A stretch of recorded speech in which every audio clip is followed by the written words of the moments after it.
একটা quarter pound পাউরুটি আধখানা করে আমরা খেতাম। এই প্রত্যাখ্যান নিতে তখন আমি শিখিনি। ওই ভিক্ষুকরা আমার শিক্ষক, ওই বড় বড় কবি সাহিত্যিকরা নন। সে জানে আমি প্রত্যাখ্যাত হব। আমি তখন ভেবেছি আমি ওর কাছে শিখব। আমি ইনস্ক্রিপ্ট মির কাছে খুব কৃতজ্ঞ যে তারা আমাকে আমি কার কাছে কি শিখেছি এই বিষয়ে বলবার সুযোগ দিচ্ছেন। এই পর্ব একটি নাম আমি স্থির করেছি, তা হচ্ছে প্রত্যাখ্যান। আমরা প্রত্যাখ্যান শব্দটাকে জানি এবং আমাদের প্রত্যেকের জীবনেই মানুষ কোথাও না কোথাও কারুর না কারুর দ্বারা, কখনো ব্যক্তি মানুষ দ্বারা, কখনো প্রতিষ্ঠান দ্বারা প্রত্যাখ্যাত হবার অভিজ্ঞতা আমরা বহন করি। আমরা কোথাও না কোথাও প্রত্যাখ্যাত হয়েছি প্রত্যেকেই। আপনারা যারা শুনছেন তারাও প্রত্যাখ্যান লাভ করেছেন জীবনে। আমার আজকের বিষয় প্রত্যাখ্যান মানে এই নয় যে একটি যুবক একটি মেয়েকে গিয়ে বলল যে আমার এখন তো বোধহয় তুই বলে কথা বলা হয়, আমাদের সময় তুমি বা আপনি বলা হতো। আপনাকে আমার ভালো লাগে বা আপনার সঙ্গে কথা বলতে চাই বা তোমার সঙ্গে কথা বলতে চাই, তুমি কি আমার সঙ্গে একদিন কথা, তখন সেই মেয়েটি তাকে ফিরিয়ে দিল। আর মেয়েদের ক্ষেত্রে এটা খুব কমই হতো যে কোনো মেয়ে কারুর কাছে যাচ্ছে এবং তাকে কোনো পুরুষ, কোনো যুবক ফিরিয়ে দিচ্ছে। এটা মেয়েদের ক্ষেত্রে যখন আমার যখন কৈশোর বা প্রথম তারুণ্য বা মধ্য যৌবন, তখন এরকম সাধারণত দেখিনি। সাধারণত পুরুষরাই প্রত্যাখ্যাত হতো। কিন্তু আমি নারী এবং পুরুষের প্রত্যাখ্যান বিষয়ে আজকে কথা বলবো না। কোনো নারীকে গিয়ে কোনো পুরুষ প্রণয় প্রস্তাব দিচ্ছে এবং প্রত্যাখ্যাত হচ্ছে, উল্টো দিকে কোনো নারী কাউকে তার ভালো লাগা জানাচ্ছে এবং প্রত্যাখ্যাত হচ্ছে। এই দিকটাতেই আমরা আজকে কথা বলবো না। আমরা কথা বলবো স্বাভাবিক প্রত্যাখ্যান নিয়ে। আমাদের জীবনে এছাড়াও অনেক রকম প্রত্যাখ্যান আছে। সেই প্রত্যাখ্যানের মুখোমুখি মানুষ কিভাবে দাঁড়ায় সে বিষয়ে আমি কতটুকু শিখেছি, কাদের কাছে শিখেছি সেটা একটু বলবো। তার আগে আমার নিজের জীবনটা একটু বলা দরকার। আমার মা ছিলেন ওই রানাঘাট বলে যে শহরটার কথা আমি এর আগের পর্বে বলেছি, ছোট একটি শহর, সেখানে একটি বালিকা বিদ্যালয়ের প্রধান শিক্ষিকা। আমার মা ছিলেন দুটি বিষয়ে এমএ, ইংরেজি এবং বাংলা। এবং আমার মায়ের খুব ব্যক্তিত্ব ছিল। আমার মা ওই স্কুল সম্পর্কিত যে সমস্ত আইন, হেডমাস্টার্স ম্যানুয়াল বা ইত্যাদি, এগুলো খুব ভালো জানতেন। যার জন্য আমার মায়ের কাছে অনেক অন্য স্কুলের হেডমাস্টার হেডমিস্ট্রেসরা আসতেন। তারা যে জানতে চাইতেন যে তারা কোনো সমস্যায় পড়লে কী করে। ফলে আমার মাকে সবাই সম্মান করতেন বলে আমাদের ওই ছোট শহরটায় ওই রিফ্লেক্টেড গ্লোরি যেটা বলে, যেহেতু আমরা মায়ের সন্তান, সেহেতু আমরাও খানিকটা সম্মান পেতাম। আগের পর্বে আমি বলেছি ভৃগুদা যখন সাধনকে হাসপাতালে পাঠাচ্ছেন, তখন ভৃগুদা এটা বলছেন যে এই বড়দির ছেলে, তুমি যাও তো ওর সঙ্গে। অর্থাৎ আমাকে উনি বড়দির ছেলে হিসেবেই চেনেন, মানে আমার নামটা উনি উল্লেখ করছেন না। উনি আমাকে বড়দির ছেলে হিসেবেই চেনেন এবং সেই হিসেবে বলছেন যে বড়দির ছেলে, তুমি ওর সঙ্গে যাও। আমি হায়ার সেকেন্ডারি পরীক্ষা পাশ করিনি এবং আমি কোনো স্কুলের পরীক্ষাই পাশ করিনি, যাকে নন ম্যাট্রিক বলে, আমি তাই। আমার ভাই পাশ করেছিল এবং তারপরে আমার ভাই কন্ট্রাক্টারির ব্যবসায় সে তার ব্যবসার চেষ্টা করতে থাকে এবং কিছু কিছু সাফল্য পায়, কিছু কিছু ব্যর্থতা পায়, সে কাজ করতে থাকে। এই সময় আচমকা আমাদের মা মারা যান এবং আমার ভাইয়ের যে ব্যবসা, সে ব্যবসা সম্পূর্ণ ডুবে যায়। আমরা খুব দারিদ্র্যের মুখোমুখি হই। তখন আমার বয়স 30-31। আমি যে নারী পুরুষদের সম্বন্ধে কথা বলবো না বললাম, এই জন্যে যারা আমার শ্রোতা তারা যেন আজ যে আমাকে যারা শুনছেন এই কার কাছে কী শিখেছি এই পর্বগুলি শুনছেন, তারা যেন এটা ভেবে না নেন যে আমি আমার জীবনের যে নারী বা পুরুষ সম্পর্কে আমার যেসব অভিজ্ঞতা সেসব কথা বলবো না, বা আমার নিজের জীবনেও যে প্রণয় অভিজ্ঞতা কখনো কখনো হয়েছে সেই সব সম্পর্কে কখনো কিছু কিছু বলবো না, এটা যেন তারা ভেবে নেবেন না। আমি ভবিষ্যতে কখনো বলবো, অন্য কোনো পর্বে বলবো, এই পর্বে বলবো না। তা আমরা আমার মা মারা যাবার পরে আমরা আচমকা একটা ভয়ঙ্কর দারিদ্র্যের মধ্যে এসে পড়ি। আমাদের বাড়িতে গরু ছিল। গরু আমরা ব্যাংক থেকে লোন নিয়ে কিনেছিলাম। 5,000 টাকা দিলে তখন ব্যাংক থেকে গরুর জন্য লোন দেওয়া হতো। গরু মানে হচ্ছে জার্সি গরু, অর্থাৎ যে গরু অনেক দুধ দেয়, বিদেশি গরু আর কি। সেই গরুর দুধ বিক্রি করে এবং সেই গরুর যে গোবর হতো তার থেকে ঘুঁটে তৈরি করে ঘুঁটে বিক্রি করে আমাদের তখন জীবনযাত্রা নির্বাহ হতো। এমনও দিন আমাদের গেছে আমার এবং আমার ভাইয়ের, যে কোয়ার্টার পাউন্ড পাউরুটি আপনারা দেখেছেন কিনা জানি না, তখন কিন্তু হাফ পাউন্ড পাউরুটি, ফুল পাউন্ড পাউরুটি যেমন ছিল তেমনি কোয়ার্টার পাউন্ড পাউরুটি ছিল। অর্থাৎ একটা পাউরুটির 1/4 হচ্ছে কোয়ার্টার পাউন্ড পাউরুটি। একটা কোয়ার্টার পাউন্ড পাউরুটি কিনে এনে তাকে আধখানা করে সকালবেলা তার তার আধখানা আমি আর ভাই দুজনে খেলাম, রাত্রিবেলা বাকি আধখানাটা আমি আর ভাই দুজনে খেলাম। তা একটা কোয়ার্টার পাউন্ড পাউরুটি দুবেলা আধখানা করে আমরা খেতাম। এবং আমার কাজ ছিল মানুষের বাড়িতে বাড়িতে গিয়ে দুধ পৌঁছে দেওয়া এবং ওই ঝোলায় ভরে ঘুঁটে নিয়ে মানুষের বাড়িতে বাড়িতে ঘুঁটে পৌঁছে দেওয়া। এই যে আমাদের জীবনে এই ঘটনাটা ঘটলো, এটার আগে আমার আরেকটা কথা বলা দরকার। সেটা হচ্ছে আমি একটু আগে 69-70 সালের কথা বলছিলাম, মানে একটু আগে, মানে আগের পর্বে বলেছি 69-70 এরকম সময়কার কথা বলেছি, যে যখন আমি সাধনকে প্রথম দেখি ওই সময়টায় কিন্তু সমস্ত পশ্চিমবাংলা জুড়ে চলছিল নকশাল আন্দোলন।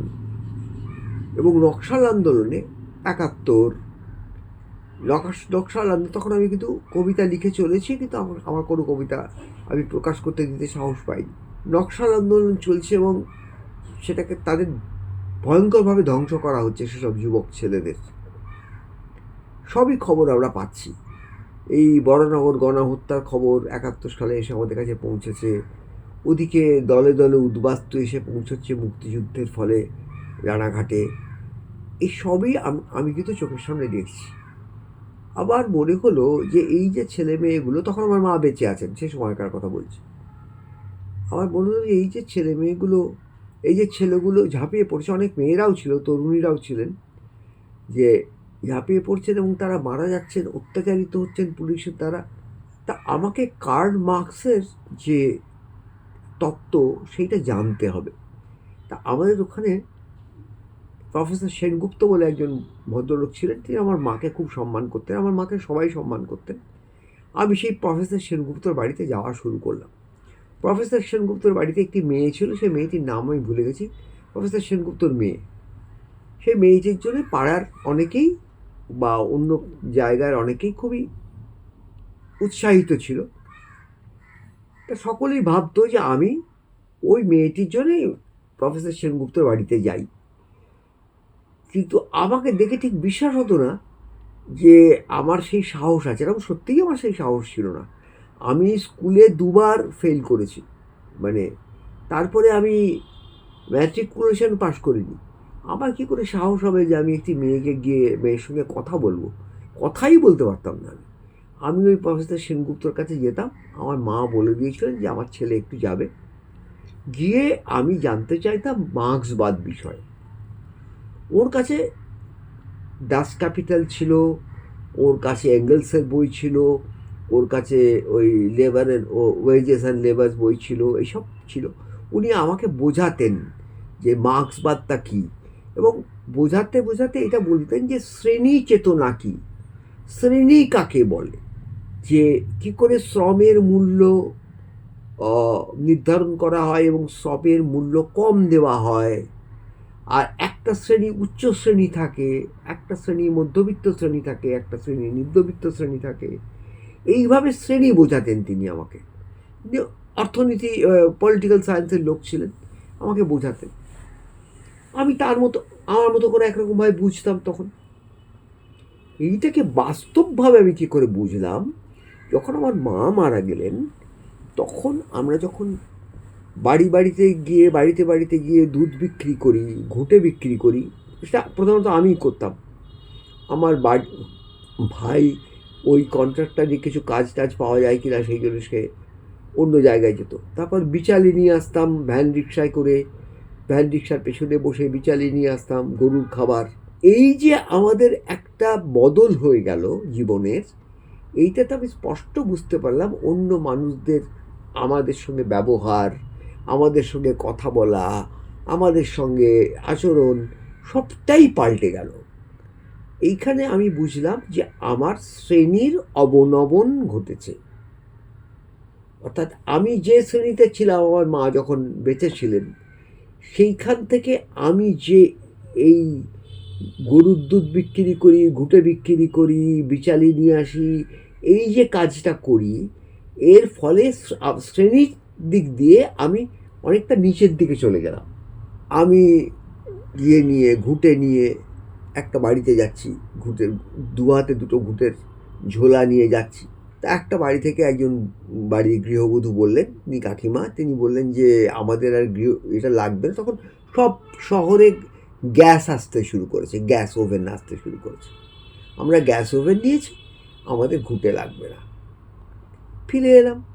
তারপরে তার পাশের বাড়িটায় দিতাম। দুদিন পরে সেই পাশের বাড়ির গৃহবধূও বললেন, আমাদের বাড়িতেও গ্যাস এসে গেছে, আমাদের ঘুঁটে লাগবে না। এবার যখন বাড়ি এলাম তখন আমার ভাই বলল, তুই পরের বাড়িটাই দেখলি না কেন, তারা ঘুঁটে নেবে কিনা? পরের বাড়িটায় গিয়ে যে দেখতে হবে, এই সেন্সটা আমার ভিতর তৈরি হয়নি। এবং অনেকেই তখন যে তাদের যে ঘুঁটে দরকার নেই বা এইটা এমনভাবে বলতেন যেটার মধ্যে একটা প্রত্যাখ্যান ছিল, যে না, এটা দরকার নেই, ওসব দরকার নেই। মানে এভাবে বলা যায়, ভাই আমাদের তো ঘুঁটের দরকার নেই, ওটা লাগবে না। প্রথমজন যে কাকিমা যিনি বলেছিলেন যে আমাদের তো গ্যাস এসে গেছে, ঘুঁটের আর আমাদের দরকার নেই, তুমি আনিও না। এটা একরকমভাবে বলা। এটা তো না, ওগুলো দরকার নেই, ওগুলো দিয়ে কী হবে, আমাদের গ্যাস আছে তো। এ আরেক রকমভাবে বলা। এটা হচ্ছে প্রত্যাখ্যান, স্পষ্ট প্রত্যাখ্যান। এই প্রত্যাখ্যান নিতে তখন আমি শিখিনি। এরপর আমার জীবন প্রত্যাখ্যান নিতে নিতে চলবে, সে অন্য কাহিনী, আমি বলবো না, এখন বলছি না। আমি ভাবলাম প্রত্যাখ্যান কী করে নিতে হয়, তা কী করে শিখবো, কীভাবে শিখবো। একই সঙ্গে আমরা কিন্তু তখন দুই ভাই, বিশেষত আমি একা আমার ভাইয়ের সঙ্গে কলকাতায় আসতাম। কলকাতায় আসতাম কেন? বিনা টিকিটে কলকাতায় আসতাম। তখন আমাকে একদিন নৈহাটিতে 3 ঘন্টা রেল হাজতে থাকতে হয়েছে বিনা টিকিটে আসার জন্য। রেল হাজত ওই প্রথম আমি দেখলাম যে সেখানে কীরকম হয়। বিনা টিকিটে কলকাতায় আসতাম, এসে বিভিন্ন জায়গায় ঘুরতাম। মায়ের প্রভিডেন্ট ফান্ড, মায়ের গ্র্যাচুইটি কী করে পাবো, তখন আমি জানতে শিখলাম যে এই যে প্রভিডেন্ট ফান্ড, গ্র্যাচুইটি যেগুলো আটকে আছে, সেগুলো দেওয়ার জন্যে মানুষকে টাকা দিতে হয়। তারা বলে আমরা পান খাওয়ার জন্য কিছু পেয়ে থাকি, আপনার ফাইলটা কী করে মুভ হবে, আপনি আপনি তো আমাদের দিকে তাকাচ্ছেনই না, এইভাবে কথা বলে তারা। এইটার মানে যে তারা কিছু টাকা পয়সা চান, সেটা তখনও বুঝতাম না। কিন্তু কলকাতায় আমি যেতাম, কলকাতায় গিয়ে আমি তাকিয়ে থাকতাম রাস্তায় ভিক্ষুকদের দিকে, এখনও তাকিয়ে থাকি। এখন বাড়িতে বসে আছি, বাড়ি থেকে বেরোতে পারি না, ওই অসুখ করেছে বলে। কিন্তু কিছুদিন আগেও আমি যখন অক্সফোর্ডে, এখন কলকাতায় আমার প্রতিষ্ঠা হয়েছে সাহিত্যিক হিসেবে, লোকে আমায় জানে যে আমি একজন কবি সাহিত্যিক। আমি অক্সফোর্ডে কোনো বই উদ্বোধন করতে গেছি, কোনো একটা সেমিনারে গেছি, অক্সফোর্ড বুক স্টোরে, পার্ক স্ট্রিটে। আমি বেরিয়ে এসে আমি তাকিয়ে থাকতাম রাস্তার ভিক্ষুকদের দিকে। আপনারা কখনো ভিক্ষুকদের দিকে তাকিয়ে থেকেছেন? ভিক্ষুকদের দিকে দেখবেন তাদের মুখে না প্রত্যাখ্যাত হওয়া, মানে তারা রিজেকশনটা কী করে নিতে হবে, রিফিউজালটা কী করে নিতে হবে, তারা না শিখে যায়। সামনে দিয়ে একের পর এক তরুণ তরুণী চলে যাচ্ছে, মানুষ চলে যাচ্ছে, তাদের এক একজনের পোশাক যা, সেই পোশাকের যা দাম, তাতে তাদের সারা বছরে খাওয়া দাওয়া চলে যায়। সেই ভিক্ষুক রাজার রাস্তার পাশে বসে আছে, হাত তুলে বসে আছে। আগেকার দিনে লোকে আধুলি দিত, কয়েন দিত, এখন 10 টাকার নোট দেয়। বেশিরভাগ লোকই দেয় না। যে দেয় না তাতে তাদের মুখে কোনো দাগ পড়ে না। আবার যে দেয়, আগেও তারা কত টাকা দিল সেটা টাকাটা দিকে তাকায়, তারপর ওই দিকে তাকিয়ে একবার মাথাটা এরকম করে আবার তারা পরের লোকজনের দিকে হাত তোলে এবং পরের জন তোকে না দিয়ে চলে যায়।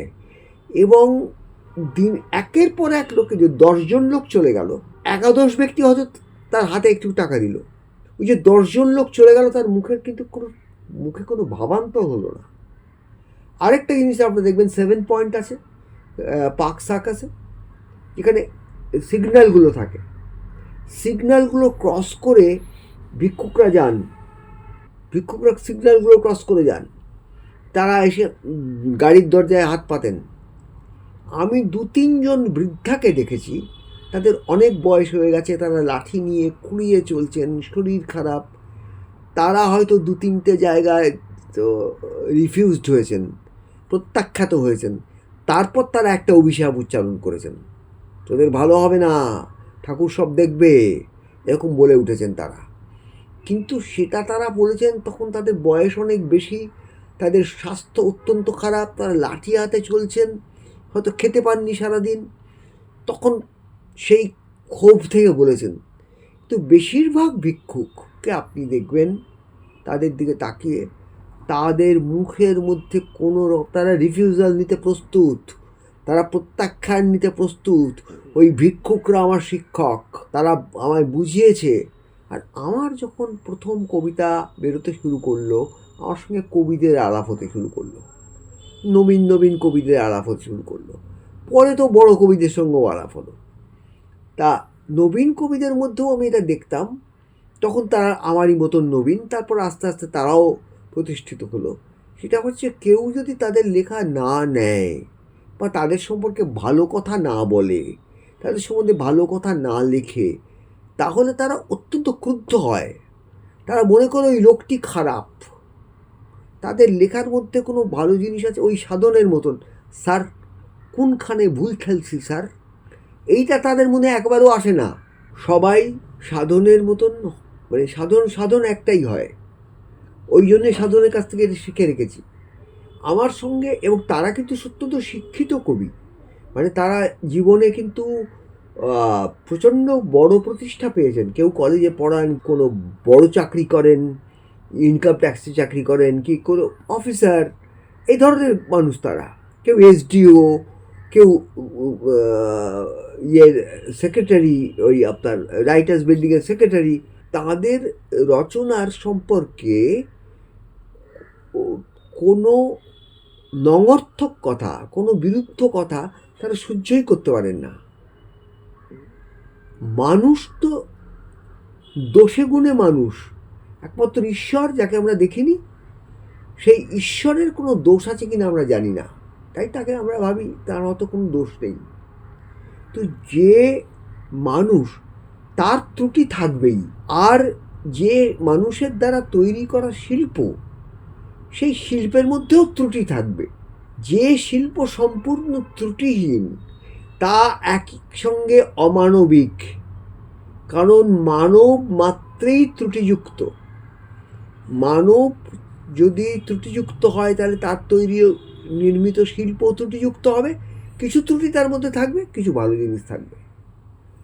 তাহলে যে শিল্প সম্পূর্ণ ত্রুটিহীন তা অমানবিক। আমি দেখলাম যে এদের ভেতরে এরা যতই পাচ্ছেন, অনেক সম্মান পাচ্ছেন, কিন্তু ভালো চাকরি করছেন, অত্যন্ত সম্মানজনক চাকরি করছেন। তাদের যে পোশাক, সেই পোশাকের দামে একজন ভিক্ষুকের, একজন ফেরিওয়ালার সারা বছর চলে যেতে পারে, কিন্তু তারা প্রত্যাখ্যান নিতে পারেন না। হচ্ছে ওরা প্রত্যাখ্যান নিতে পারে। ফেরিওয়ালাকে আপনি ফিরিয়ে দিন, সে আপনাকে কোনো রকম, তার মুখের মধ্যে কোনো রকম ছাপ পড়বে না, সে জানে আমি প্রত্যাখ্যাত হব, আমি তখন ভেবেছি আমি ওর কাছে শিখব। ওই ফেরিওয়ালা, ওই ভিক্ষুক, ওরা আমার শিক্ষক। আমার শিক্ষক ওই বড় বড় কবি সাহিত্যিকরা নন, যারা প্রত্যাখ্যান নিতে পারেন না। আমি প্রত্যাখ্যান নিতে পারি, কারণ আমাদের এই দেশ সে নিরন্ন মানুষের দেশ। আমাদের দেশে অধিকাংশ মানুষ নিরন্ন, তারা প্রত্যাখ্যান নিয়ে নিয়ে বাঁচে। আমি প্রত্যাখ্যান নিতে শিখব না।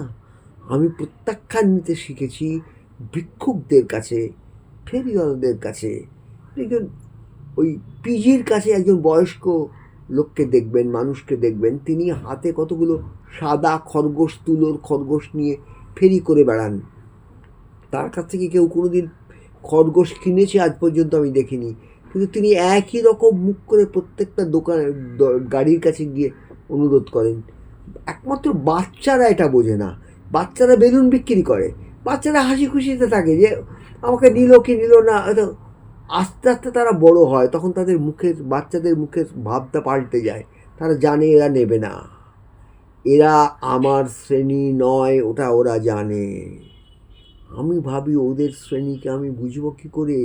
আমি গাড়ি করে যাচ্ছি, আমি অক্সফোর্ডে গিয়ে সাহিত্য সম্পর্কে বক্তৃতা দিচ্ছি, আমি টুক করে অক্সফোর্ড থেকে নেমে এসে পার্ক স্ট্রিটে দাঁড়িয়ে থাকি, দাঁড়িয়ে একজন ভিক্ষুকের দিকে তাকিয়ে থাকি চুপ করে, এবং সে আমাকে একটা ক্লাস দিয়ে যায়। এখন বড় হয়েছে না, মাস্টার ক্লাস। ওই ভিক্ষুক আমাকে মাস্টার ক্লাস দিয়ে যায়। ভিক্ষুকরা, তাদের কাছ থেকে আমি শিখি কী করে প্রত্যাখ্যান শিখতে হবে, কী করে তোমাকে অপমান করলে তুমি নম্র হয়ে থাকবে, তুমি তাকে উত্তরে কিছু বলবে না, তুমি প্রত্যাখ্যান শিখবে। কারণ আজকে আমার বলার বিষয় ছিল প্রত্যাখ্যান। আমি বললাম, নারী পুরুষ নিয়ে আরেক দিন বলবো। আজকে আমার কার কাছে কী শিখেছি বলা এখানেই আমি শেষ করছি।